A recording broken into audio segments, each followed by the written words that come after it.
เป็นจังได๋ความรู้สึกที่จะได้กลับบ้านมันเป็นความรู้สึกที่แบบบอกบ่ถูกนะใจหนึงก็อยากกลับใจหนึงก็อยากอยู่ต่อแต่เพิ่นก็กลับหมดแล้วสินะเพราะว่ากลับบ้านสงกรานต์เนาะแต่ว่าเจ้าสามารถอยู่ต่อเฝ้าแคมป์ได้ได บ่ ใจคอยเฝ้าแค่คนเดียวบ่ได้เด้ แบบอยากอยู่ต่อที่อยากอยู่ต่อก็คือแบบว่าเพิ่นดีกับเฮาหลายกว่าเพราะว่าแบบเฮาอยู่แล้วเฮาสบายใจหั่นนะแบบทุกคนในบริษัทที่เฮามาฝึกงานนี้แบบเพิ่นดีกับเฮาแทบทุกคนเลย ทุกคนอีหลีเลยนะ ทุกคน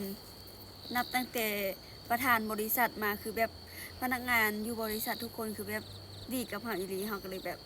รู้สึกแบบโคตรโชคดีเลยที่ว่ากว่าเฮาสิได้มาฝึกงานมันยากลำบาก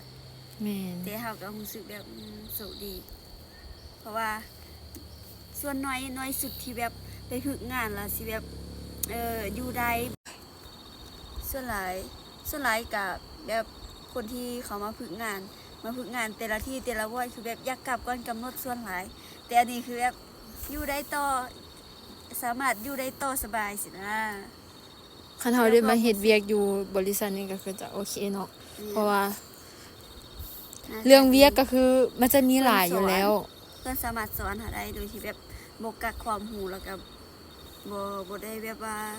บ่อยากสอนเนาะ บ่มีไผชี้ที่ความรู้เลย อยากรู้มีขอแต่ว่าเฮาอยากรู้หยังแล้วเพิ่นก็จะถาม ข เฮา อแต่ว่าเฮาถามเพิ่นมีคำตอบให้หมด แม่น คันเพิ่นบ่มีคำตอบเพิ่นก็จะเก็บไปเป็นเวียกบ้านของเพิ่นถือว่าโชคดีสุดๆแล้วเนาะ